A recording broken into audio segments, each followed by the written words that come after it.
gurunya. Ya, senantiasa ziarah, mengunjungi di makamnya, mendoakan ampunan, ya, meminta ampunan kepada Allah Subhanahu wa taala supaya dosa-dosa gurunya diampuni oleh Allah taala. Ini murid sejati, ya, murid yang benar-benar murid. Biasanya kalau gurunya sudah meninggal dunia sudah lupa, ya, bahkan mendoakan saja enggak pernah. Ya, makanya bagaimana seorang murid memiliki alaqah ataupun hubungan dengan gurunya, kalau mendoakan saja tidak pernah, apalagi ketika gurunya sudah meninggal, tidak pernah mengunjungi, tidak pernah berziarah. Nah, ini ya bukan murid yang paham dengan etika, ya. Kalau murid yang paham dengan etika, maka dia waya ta'ahad, menjaga siapa dirinya untuk senantiasa berziarah ke makam gurunya. Ya, walaupun 1 minggu satu kali setiap hari Jumat, mungkin setelah sholat Jumat kemudian berziarah ke makam gurunya. Terus kemudian mendoakan istighfar ataupun ampunan, meminta ampunan kepada Allah supaya dosa-dosa yang telah dilakukan oleh gurunya diampuni oleh Allah. Wassadaqata anhu. Dan kalau bisa lagi, ini sebuah etika, seorang murid itu ketika bersedekah mengatasnamakan siapa gurunya, gitu ya. Jadi bukan sedekah untuk dirinya, tapi sedekah, ya, dengan niat untuk siapa? Gurunya. Ya, yang bersedekah ya memperoleh pahala.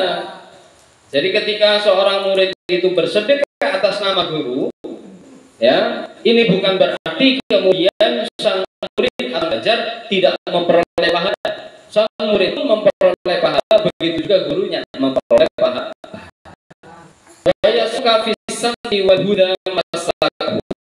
Kemudian seorang pelajar itu harus bertingkah baik, budi pekerti baik di hadapan gurunya, berakhlakul karimah, beretika, ya, beretika, tidak berperilaku sebagaimana ketika berinteraksi dengan temannya, ketika berinteraksi dengan orang lain.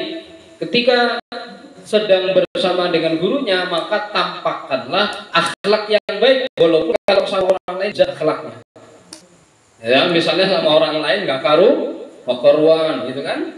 Tapi kalau sama gurunya harus menambahkan akhlak yang baik, gitu ya. Wal huda maslakahu. Terus kemudian kalau bisa seorang murid itu mencari al-huda, petunjuk yang sebagaimana ditempuh oleh gurunya. Wa yura'iya fid din wal ilmi adatahu. Seorang murid itu atau seorang pelajar hendaknya menjaga kebiasaan seorang guru dalam urusan ilmu dan agama. Mungkin secara metodenya, terus kemudian cara menyampaikannya itu harus menjaga apa yang sudah dilakukan oleh gurunya. Makanya dalam mencari ilmu yang disiplin, seorang murid itu harus menyiapkan apa? Buku, tulis, terus kemudian kolam, gitu ya, pulpen misalnya. Tujuannya untuk apa? Apa yang disampaikan guru dicatat semuanya. Iya, terus kemudian nanti diulang-ulang dan mengetahui gerak-geriknya seorang guru ketika menjelaskan. Mulai dari intonasinya, nadanya, kemudian pilihan bahasanya. Apa yang sudah menjadi kebiasaan guru di dalam ilmu dan agama, hendaknya seorang murid ya harus menjaga hal tersebut. Makanya kalau santri itu ya mengikuti apa yang dilakukan oleh gurunya. Ya, kalau ingin tahu seberapa keilmuan seorang guru, biasanya santrinya itu benar-benar mencerminkan sosok keilmuan seorang guru. Biasanya seperti itu. Wa yata'addaba bi adabihi wa la yad'a al-iqtida'a bihi. seorang pelajar itu hendaknya berta'addub ataupun beradab sebagaimana adab yang telah dilakukan oleh gurunya. Ya, tradisi-tradisi ataupun apa yang sudah dilakukan oleh gurunya yang berkaitan dengan etika, hendaknya seorang murid itu mengikuti adab-adabnya seorang guru dan jangan meninggalkan guru sebagai panutan. Jadi mulai dari misalnya tata cara merangkul gitu ya. Jadi misalnya ada seorang murid, dia tahu ini kalau guru saya cara merangkul misalnya jenis orangnya seperti ini, oh tata caranya kayak gini. Kalau misalnya ketemu sama orang yang seperti ini, oh tata caranya demikian. Nah, adab-adab yang seperti ini perlu diketahui oleh seorang murid, ya, sehingga seorang murid itu masih bisa menjaga tradisi-tradisi dan adab-adab etika yang telah dilakukan oleh gurunya. Wasadisu, sekarang kita akan membahas adab atau etika yang nomor 6. Wasadisu ayyatasabbaru ala jaffatin tasduru minasyaikhi aw su'i khuluqihi. Wah, niki sing abot. Niki sing abot. Yang nomor 6, adab seorang pelajar apa? Harus mengekang dirinya, harus bersabar, bersabar atas apa? Jaffa itu artinya artinya saat guru sedang ya marah, ya, gundah gulana gitu kan. Saat guru sedang marah, sedang gundah gulana ya terhadap murid, ya, maka hendaknya seorang murid atau seorang pelajar harus bersabar apa yang dilakukan oleh guru, misalnya marah-marah, membentak-bentak gitu ya, atau bahkan menggintiknya gitu ya, tidak di bagian wajah, karena memukul bagian wajah itu hukumnya haram walaupun itu mendidik, haram. Kalau mau mendidik, mukul itu tidak boleh bagian wajah dan tidak boleh sampai membengkak. Ya. Jadi walaupun niatnya ta'adduban, misalnya dita'dzib gitu ya, untuk mendidik. Ya, jika yang dipukul bagian kepala hukumnya haram walaupun niatnya mendidik. Atau diselain bagian wajah, misalnya bagian tubuh, tapi sampai membekas, ini juga haram walaupun niatnya mendidik. Ya. Jadi misalnya ada seorang guru yang sudah marah, gundah gulana terhadap muridnya karena mungkin muridnya melakukan sesuatu yang tidak diridhoi. Akhirnya marah. Maka apa yang harus dilakukan oleh seorang murid? Dia harus bersabar. Harus bersabar. Tapi kalau zaman sekarang, kalau ada gurunya marah, malah itu marah. Itu di video banyak ya. Murid melawan guru, murid apa ya? Ya nggak pernah ngaji ya. Ya, harus bersabar menerima kepahitan yang dilakukan oleh seorang guru. Seperti yang telah dikatakan oleh Imam Syafi'i, wasbir ala murril jafa min muallimi. Bersabarlah wahai murid atas kepahitan ya dari seorang guru karena melakukan sesuatu yang tidak disukai oleh seorang murid. Fa inna rusubal ilmi fi nafaratihi, karena sesungguhnya kegagalan ilmu adalah disebabkan karena kabur dan lari dari seorang guru. Jadi ketika seorang murid sedang tahap belajar, kemudian gurunya itu marah, membentak, terus kemudian pakai nada-nada dan intonasi serta kata-kata yang menyakitkan, ketika seorang murid itu kabur dan lari, maka dia akan menyesal, maka dia akan gagal dalam memperoleh ilmu. Ini yang mengatakan siapa? Al-Imam Asy-Syafi'i. Tidak seperti murid-murid dan pelajar zaman sekarang ini.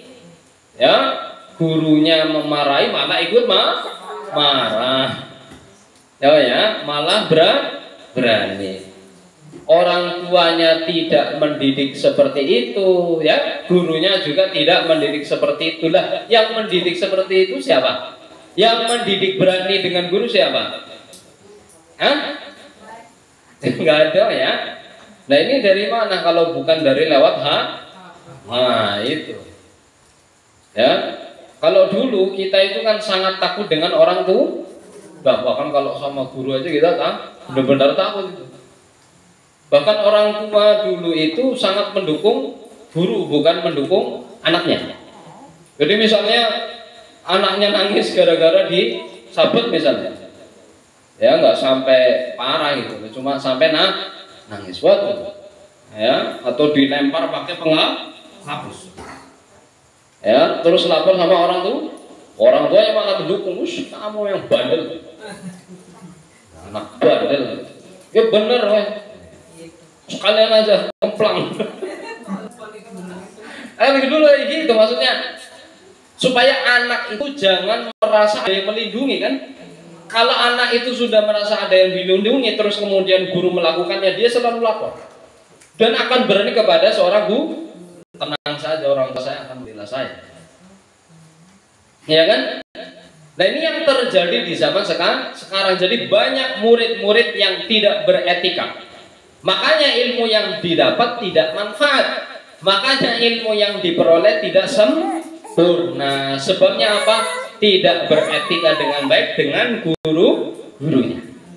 Atau ketika gurunya itu berperilaku buruk kepada muridnya.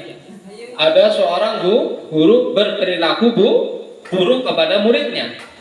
Apa yang harus dilakukan atau sikap seorang murid bagaimana? Tetap harus bersabar. Ya?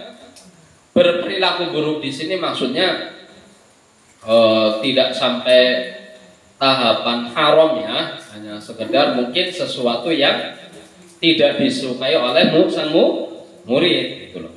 Tetap harus bersabar ya. Bersabar. Wala yasuddahu dzalika an mulazamatihi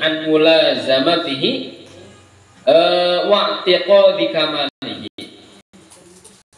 Dan jangan sampai gara-gara seorang guru sedang marah, sedang gundah gulana, perilakunya kurang baik terhadap muridnya, jangan sampai hal tersebut menjadi penghalang untuk selalu bersama dengan gurunya. Ya, jangan sampai gara-gara marah gitu ya, terus kemudian sang murid itu menghindar, menjauh, kemudian pergi. Jangan sampai perkara tersebut menjadikan seorang murid kemudian muridnya pergi. Jadi sikapnya seorang murid, seorang pelajar terhadap gurunya ketika gurunya sedang tidak terkontrol emosinya, maka harus tetap bersabar dan harus tetap bermulazamah, harus tetap bersama dengan gurunya dalam artian tidak kabur dan tidak lari, dan juga tetap meyakini kesempurnaan gurunya. Ini adab etiknya seorang sampai segitunya. Wa yata'awwala li af'alihi allati yadhharu anna as-shawaba khilafuha ala ahsani ta'wil. Ini lebih mendalam lagi nih. Bahkan misalnya seorang murid melihat perilakunya seorang guru secara lahiriah kayak yang dilakukan oleh seorang guru itu kok tidak benar, maka sikap seorang murid adalah berusaha mentakwil, berusaha mengartikan dengan makna yang lain, yang sehingga takwil tersebut atau makna yang lain tersebut itu tidak sampai mengurangi rasa hormat terhadap gurunya. Ya, jadi misalnya kalau malam, misalnya ini hanya sekedar contoh. Kalau malam guru saya itu kok ke diskotik terus, gitu. Ya kan? Ya seumpama, gitu kan? Maka sebagai murid, misalnya saya murid, saya harus husnudzon, gitu loh. Jangan mengartikan dasar bu geblek ya. Jangan seperti itu, tapi mengartikan makna yang lain dengan makna yang paling bagus. Guru saya kan kalau malam ke diskotik beliau berdakwah, ya kan? Iya, tidak makna yang baik. Malah guru saya suka mabuk ya. Belum tentu, banyak kemungkinan datang ke sana untuk berdakwah. Cara dakwanya adalah masuk ke diskotik, bisa jadi kan? Terus kemudian atau tidak masuk ke diskotik, di depannya terus nunggu orang-orang ya yang sedang nggak karuan keluar terus didakwahi, gitu kan? Kan bisa jadi seperti itu. Karena kalau masuk ke diskotik di dalam sampai minum lah, ini baru nggak jelas. Tapi kalau hanya sekedar misalnya kalau malam ke diskotik, ya ini mau memperhatikan domba-domba yang sedang kesesatan, gitu kan? Ibaratnya kan kayak gitu. Terus dia nasihati. Nah ini namanya apa? Mentakwil. Jadi seorang murid mengartikan yang dilakukan oleh seorang guru yang secara nampak kasat mata itu bertentangan dengan syariat, gitu kan? Berlawan dengan kebenaran, itu diganti dengan takwil, ya tetap husnul. Dengan takwil yang baik. Misalnya ada perumahan di situ, ya para pelacur gitu ya. Terus kemudian apa? Sang guru itu kalau malam ke rumah tersebut. Waduh, ini kan kalau secara zahir apa yang dilakukan oleh seorang guru itu apa? Berperilaku yang tidak benar. Ya, nulayani kebenaran. Tapi seorang murid harus apa sikapnya? Harus mengartikan dengan makna yang lain. Oh, guru saya kalau malam ke rumah supaya malam itu dia tidak melakukan zina. Wah, bisa nggak kayak gitu? Ya bisa.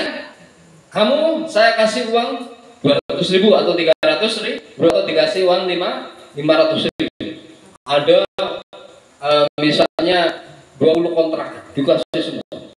Malam ini tidak boleh melakukan zina. Tutup. Bisa nggak seperti itu? Bisa kan? Terjadi. Ini namanya apa? Berbaik sangka. Ini haknya seorang murid terhadap guru. Jangan malah guru saya pansel.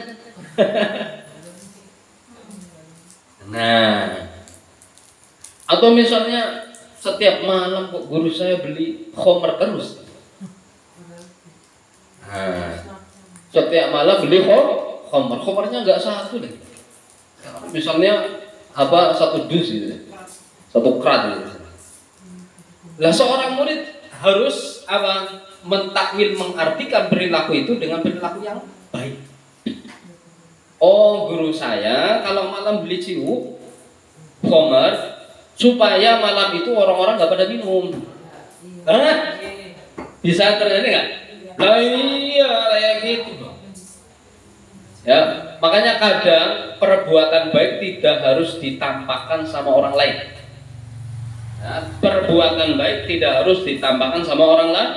Yang kelihatannya tidak baik, ternyata justru ada niat yang baik. Makanya jangan langsung mengklaim, tapi harus berbaik sangka dengan beberapa makna yang lain. Kata Ibu, paham? Nah, wa idza jafahu syaikhu ibtada huwa bil i'tizari wa azghara dzabba lahu wal 'atama 'alaihi. Nah, terus ketika seorang guru sedang marah, ya, membentak-bentak kepada muridnya, cung awakmu jan wis bodoh goblok. Kan hatinya sakit, ya. Terus kemudian dibentak-bentak, dimarah-marah, ya. Apa yang harus dilakukan oleh seorang murid? Jangan malah melawan, ya, jangan malah ikut membentak. Malah gurunya malah takut. Tapi yang harus dilakukan oleh seorang murid adalah harus memulai pertama meminta maaf. Saya mohon maaf jika ada. Ya, saya ya Ustaz, a'adzir, saya minta maaf. In wajadani al-khata, panjenengan, ya panjenengan ya melihat saya atau menemukan saya melakukan kesalahan kepada jenengan. Misalnya seperti itu. Terus mulai yang meminta maaf siapa? Kamu murid wa azhara dzamba lahu wal 'ataba 'alaihi, dan menampakkan rasa penyesalan kesalahan yang dilakukan olehnya. Terus kemudian berusaha meminta supaya diridhoi oleh seorang guru. Karena kalau melakukan kesalahan berarti dibenci. Harus setelahnya menampakkan rasa penyesalan perbuatan yang dibenci oleh gurunya, terus kemudian berusaha untuk meminta keridhaan terhadap seorang guru. Ya, jadi misalnya sang guru itu sangat marah kalau santrinya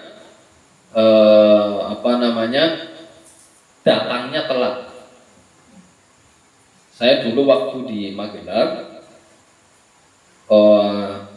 seorang guru yang paling tegas. Jadi murid di sana itu kalau telat pelajaran, misalnya berangkat harus jam 4 gitu ya, jam 4 sore. Kalau di tempat pulau jam 1 sore. Jam 1 harus sudah ada di kelas. Terus kemudian kalau misalnya jam 1 belum datang di kelas gitu ya, tidak usah ikut belajar, udah di luar aja.